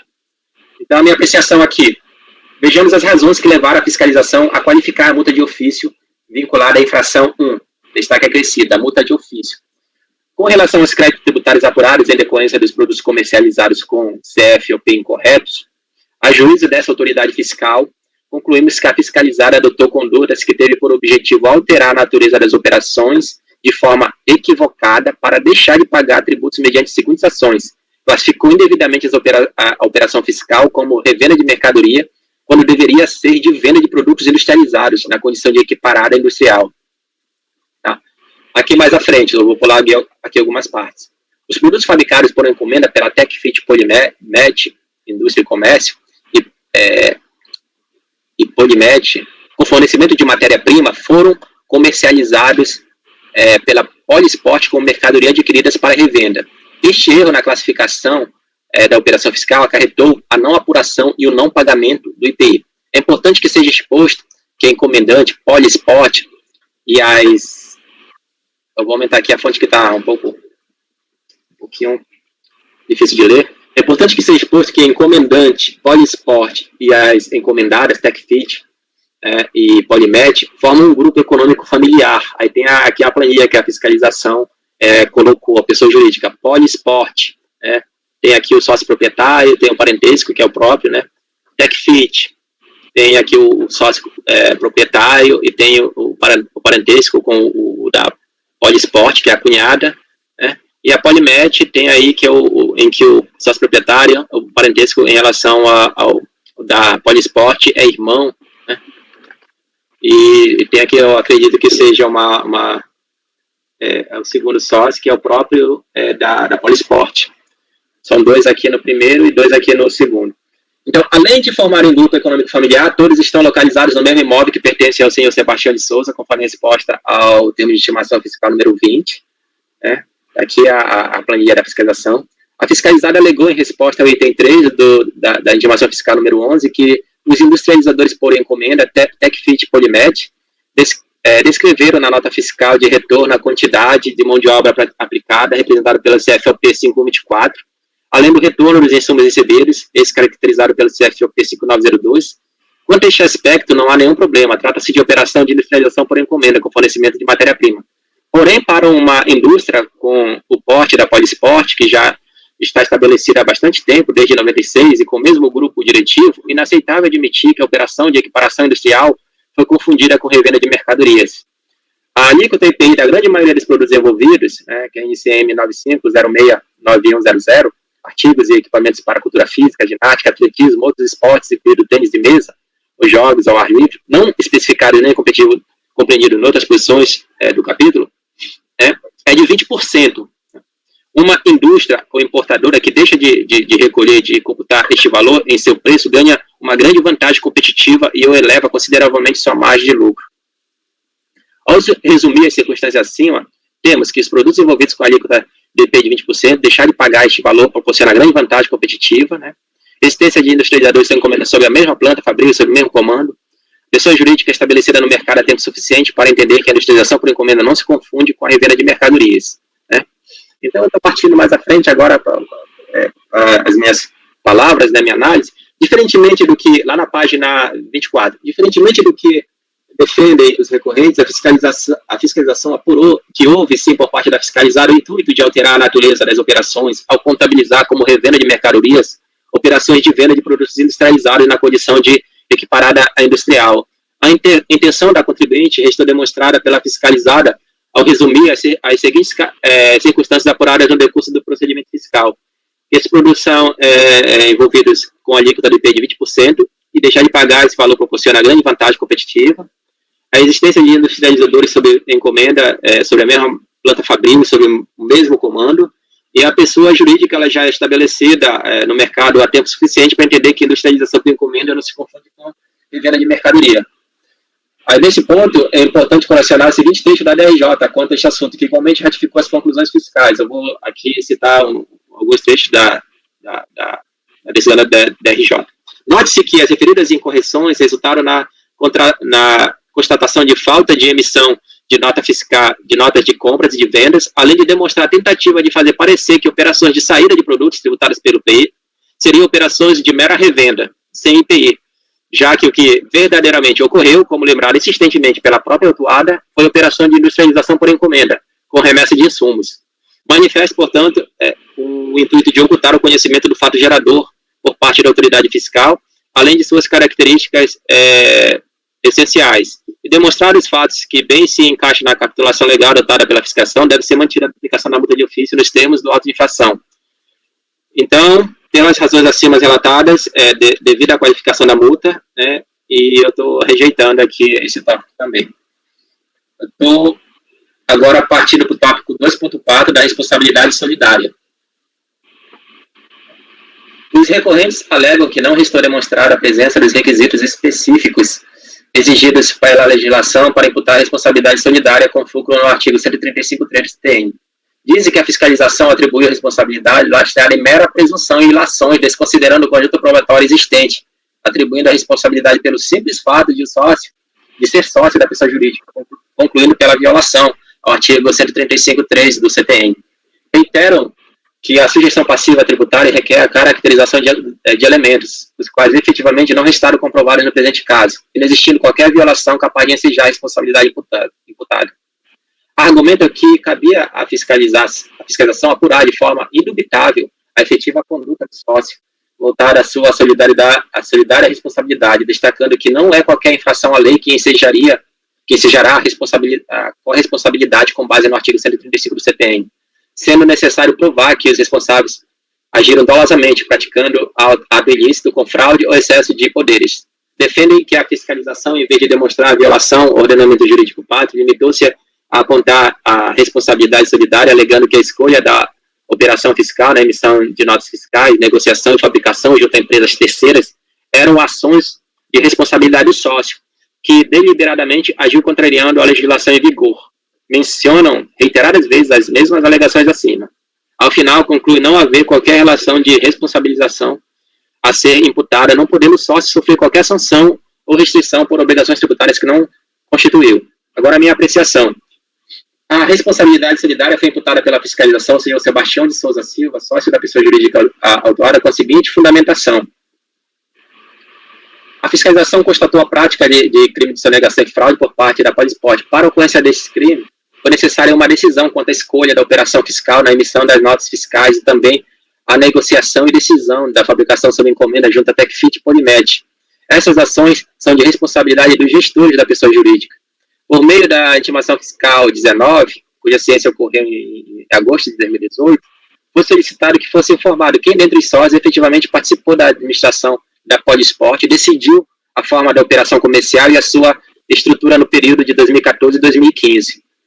Em sua resposta, apresentada em agosto de 2018, foi informado que apenas o sócio Sebastião Souza da Silva exerceu de forma exclusiva e isolada a administração e gestão da Polisport no período de 2014 e 2015, e que não contou com a participação dos demais. Diante desse fato, o senhor Sebastião deve ser responsabilizado solidariamente conforme o artigo 35, inciso 3 da Lei 5.172/66, CTN.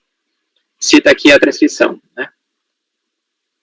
Análise dos autos, aqui eu prosseguindo com as minhas palavras, provam que não procedem as alegações dos recorrentes, pois, como bem explicitado no tópico precedente, a fiscalização apurou e demonstrou a conduta da fiscalizada no intuito de alterar a natureza das operações tributadas pelo IPI, ao contabilizar como revenda de mercadorias operações de venda de produtos industrializados na condição de equiparada à industrial. Para a ocorrência de tal conduta, como bem exposto pelo fisco, foi necessária uma decisão quanto à escolha da operação fiscal na emissão da nota fiscal, negociação e decisão de fabricação sob encomenda, junto à TecFit e Polimed, sendo essas ações de responsabilidade do gestor da pessoa jurídica, no caso, o senhor Sebastião de Souza da Silva, conforme declarado nos autos da resposta ao termo de intimação fiscal número 19. No mesmo sentido, foi a conclusão da DRJ neste ponto. Né? Então, tendo os referidos atos praticados pelo senhor Sebastião Souza da Silva, né, administrador da pessoa jurídica, com infração à lei, correta a atribuição da responsabilidade tributária com base no 135.3 do CTN. Aqui o tópico seguinte é o 2.5, pedido de diligência, em que eu considero prescindível, portanto, eu estou negando. E no 2.6, a intimação ao patrono, em que eu cito a súmula CAF número 110, dizendo que é incabível. Minha conclusão é por negar provimento aos recursos voluntários, senhora presidente. E eu devolvo a palavra. Muito obrigada, Marco Antônio. Salvador, eu não estou te vendo, mas você pediu para falar? Pedi, porque imaginei que você não estava me vendo, eu levantei a mãozinha aqui. Eu só queria pedir para o Marco explicar algumas coisas do fato, né, do caso concreto, que para mim não ficou muito claro. Talvez até os outros colegas possam ajudar também, Marcelo, a Semira, mas enfim. Marcão, no primeiro ponto eu entendi. Ele industrializa produtos, ou por conta própria, ou por encomenda, e ele vendeu, deu saída desses produtos como se fossem produtos para revenda. Oi? Então, a gente não consegue te ver e tua conexão não está muito boa. Acho que é melhor eu te tirar e você voltar até para a ocasião do voto. Mas vocês estão me ouvindo? Ouvindo. Tá bom, quer fazer isso? Pode fazer. É melhor sair e entrar novamente para a gente ficar com a conexão boa.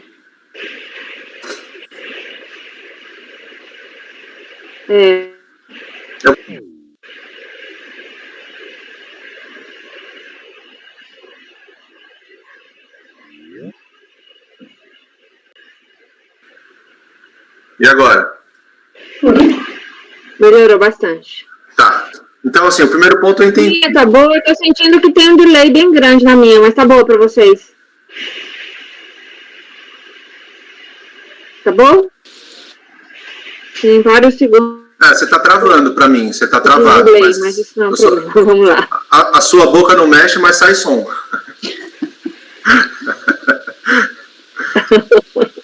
Bom, posso falar, então? Sim, por favor. Então, é caso concreto, tá? Que eu quero entender o caso concreto. O Marco relatou aqui, foi um voto muito bem detalhado, estruturado. Então, o primeiro ponto é o seguinte. Ele deu saída de produtos como se fosse revenda de produtos acabados, sem o destaque do IPI, e a fiscalização detectou que não era uma mera revenda, eram produtos que ele produziu, seja por conta própria ou por industrialização por encomenda, tudo bem? É isso, né? E aí, nesse ponto, ele deu a responsabilidade e a multa de 150%. Agora, no ponto 2, que é de controle de estoque, lá, me parece que é o contrário. Ele desqualificou a industrialização por encomenda. Só deixa eu explicar o que eu entendi. Ele identificou em 31 de dezembro de 2013 um certo número de produtos acabados no estoque, verificou as saídas e as entradas no ano de 2014, subtraiu fez a matemática lá com o que estava no final do ano de 2014 e viu que tinha diferença, detectou omissão de receitas, né? Bom, aí também já tem uma primeira dúvida. Se ele detectou omissão de receita, por que aqui não está qualificado também? A sua lógica aí está um pouquinho equivocada, porque a fiscalização... Não, mas deixa eu explicar a minha dúvida, para vocês poderem explicar. Calma, porque logo no início, a sua dúvida começa com uma coisa que já está errada, entendeu? Aí toda a argumentação pode ser prejudicada por conta desse erro. Não, então, porque pelo que eu entendi, o fisco desqualificou, porque o que o contribuinte falou? Olha, ele está somando nos estoques, inclusive os insumos, matéria-prima, que eu remeti para a indústria por encomenda e voltou como partes, ou enfim, ou como produto acabado. O fisco falou assim, não teve industrialização por encomenda, as notas não refletem isso. Não foi isso que o fisco falou, não. O fisco foi, então. Houve industrialização por encomenda, o que ele alega é que retornaram partes e peças, tá?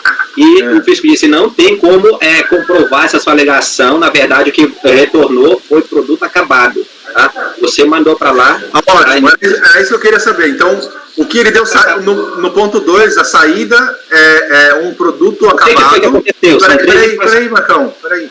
No ponto 2, a saída, que o fisco está tributando ele por equiparação industrial, é de produto acabado que foi mandado para a industrialização por encomenda.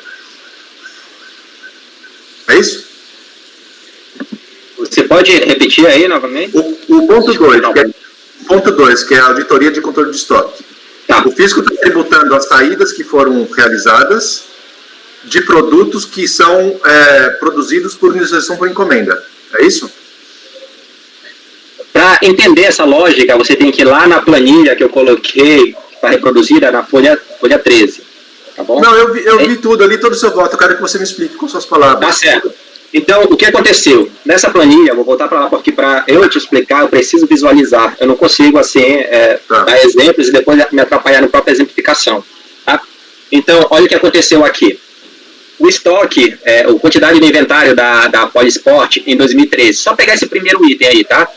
Saco de pancada, tá 0. A entrada de produtos da TechFit Polymed, 1.601, tá bom? Aí lá, quantidade no inventário de 2014, no final de 2014, 0. Aí quantidade de saídas, aprovada pela fiscalização, 1.601. Quantidade de saída de produtos conforme nota fiscal, 0. Ou seja, então, mas que produto é esse? É um produto que ele comprou pronto para revenda? O saco de pancada. É o saco de pancada. Não, eu sei. É o saco de pancada, mas o saco de pancada ele comprou pronto e revendeu? Ou ele é um produto industrializado por encomenda? Por encomenda. Industrializado por encomenda. É isso. É isso que eu tô querendo saber. Não, beleza. É por encomenda, tá? E aqui ela pegou por encomenda dessas duas empresas, TechFit e Polymed. Aí apura essa diferença. Quando ela dá positiva, aí é o número 2. Eu só queria saber se ele comprou para revender ou se era tudo acabado de dificuldade. A de revenda. É porque também ela importava, né? Importava, aí considera a revenda, ou então adquiria no mercado, não sei, também tinha operação de revenda e realizava essas operações aqui por encomenda. Então, nesse tópico 2, ele é equiparado por 2 motivos. Um, porque ele vende produtos que ele industrializou por encomenda, e outro, porque ele revende produto importado, é isso? Aqui, nesse tópico 2, pela apuração fiscal, foi só relacionada a TechFit e a Polymed, essa auditoria de estoques. Beleza. Tá? Era essa dúvida fiscais e com as notas dele. Mas os demais aí podem... Não, era dúvida dos fatos mesmo, de fato. Então eu já entendi o fato agora, ficou mais claro para mim que são produtos sujeitos mesmo ao IPI, né? Porque tem a argumentação dele lá que é de mera revenda, né? Ele teve uma argumentação desse.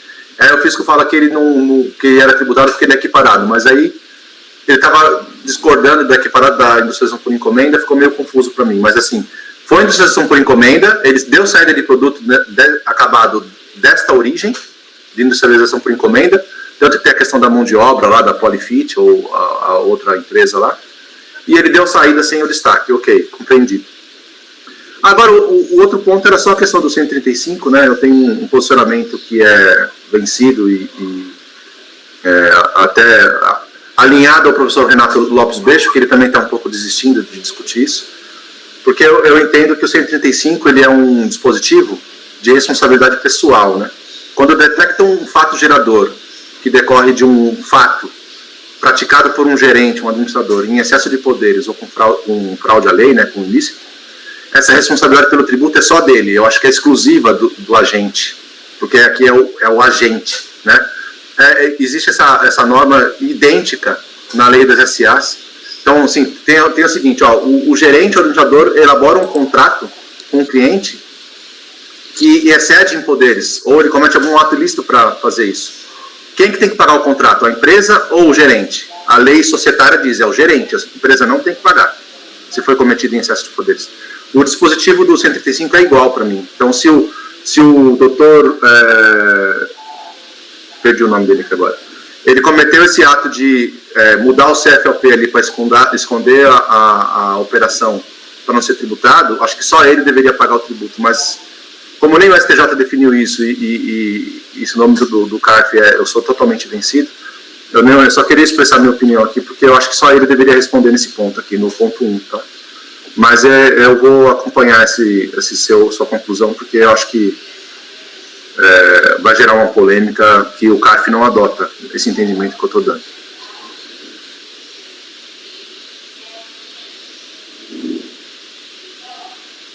Ok.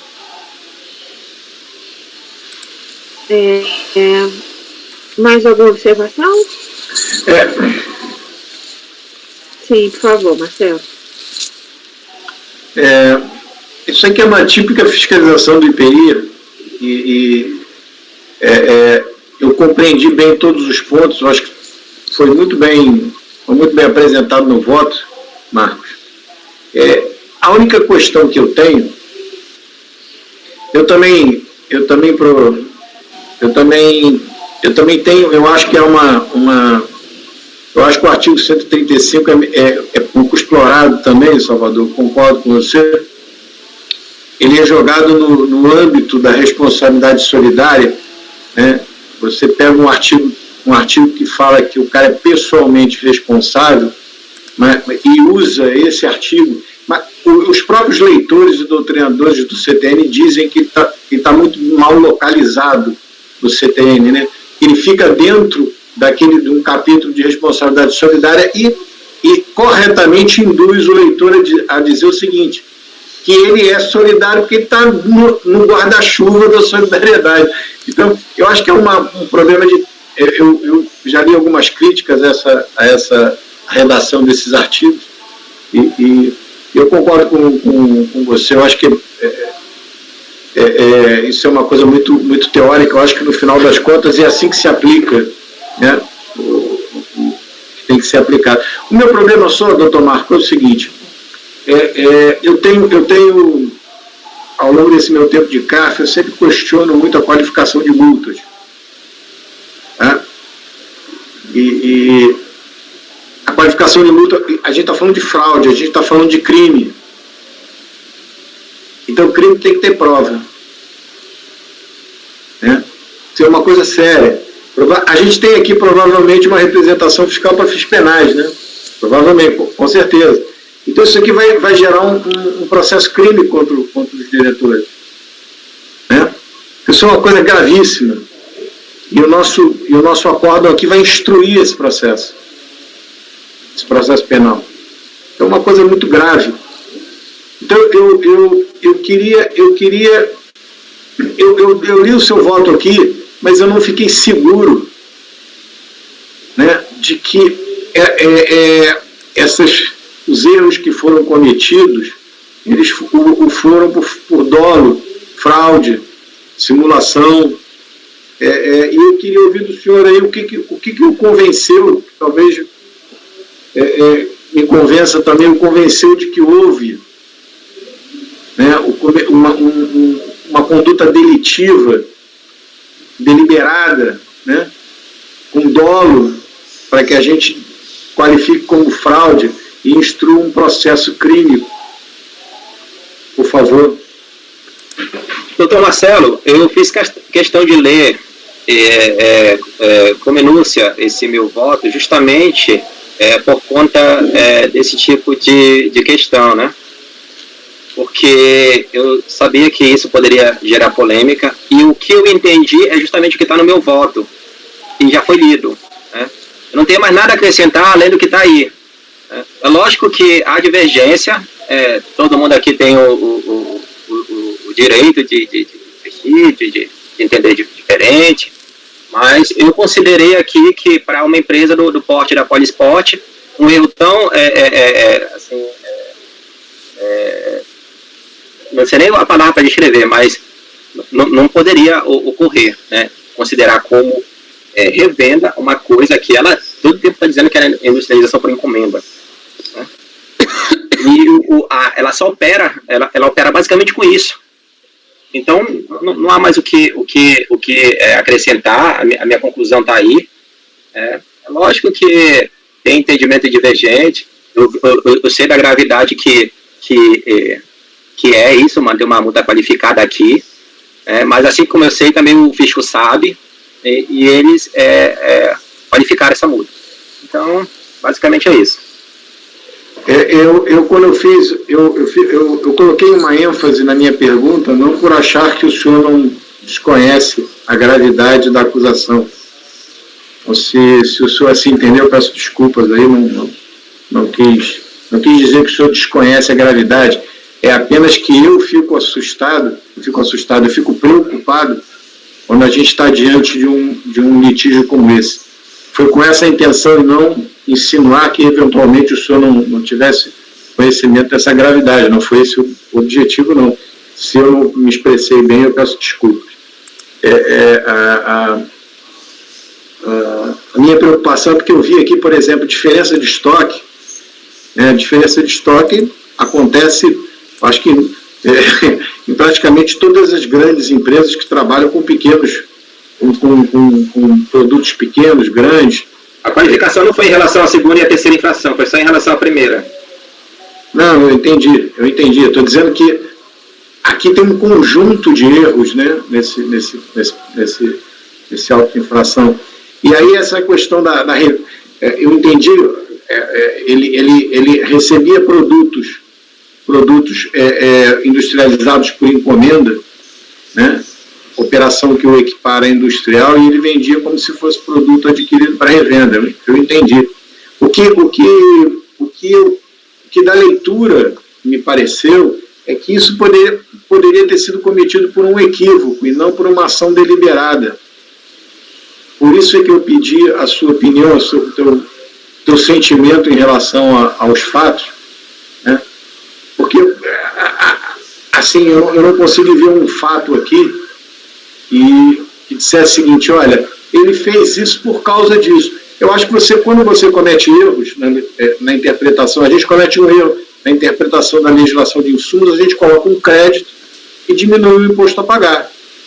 Todos os erros que a gente comete, né, ou eles aumentam, eles diminuem o cálculo do tributo, porque a gente precisa encontrar assim, uma ação deliberada. Não, e eu não consegui ver no seu voto isso, por isso que eu perguntei. Para mim está estampado aqui, claro, né, que o motivo pelo qual foi qualificado foi que era um produto industrializado por encomenda que foi vendido como um produto para revenda. E aí teria uma fraude porque você declarou estar vendendo algo que você não industrializou nem dentro do seu estabelecimento, nem fora. Você declarou, né, que revendeu ao invés de declarar que estaria vendendo uma produção própria ou produção por encomenda. Ficou claro? Também ficou claro para mim que a fiscalização acha, e eu acho esse argumento muito vago, de que não, mas ele trabalha há muitos anos nesse mercado. Isso definitivamente para mim não é um motivo. Ele trabalha há muitos anos no mercado, então ele não pode errar. Como ele trabalha há muitos anos no mercado, ele não pode errar. realmente essa questão do produto para ele ter vendido com um CFOP e não ter vendido com outro CFOP, me preocupa porque a mercadoria está declarada na nota fiscal. Ele não mudou as características do produto, ou pelo menos não vi no seu voto, ele ter mudado as características do produto dentro da nota fiscal. Ele não procurou, né, de alguma outra maneira, dizer que aquilo, né, era um produto que não teria sofrido um processo de industrialização em outro local. Ele errou ali no CFOP e aí na classificação da operação, né?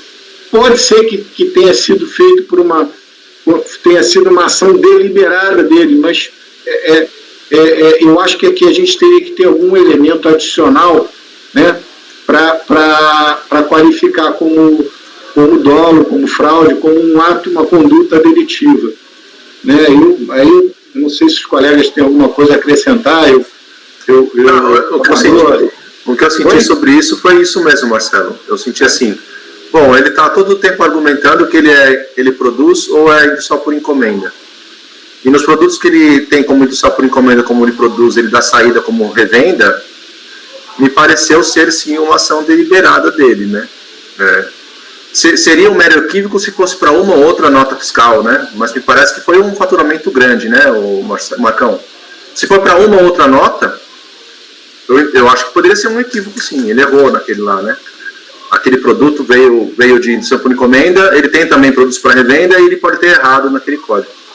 Mas quando é uma questão reiterada, assim, de volume grande, me pareceu ser deliberado, sim. Mas não sei se eu estou errado também. Não, Salvador, eu estou gostando da tua argumentação. Mas vamos pensar aqui, por exemplo, uma empresa, às vezes, a gente pega um processo aqui, ela por 3 anos toma um crédito de PIS e COFINS de um determinado elemento, todos os meses, porque ela entende que é insumo, e a gente chega e diz que não é insumo. Mas aí é a interpretação da lei, né?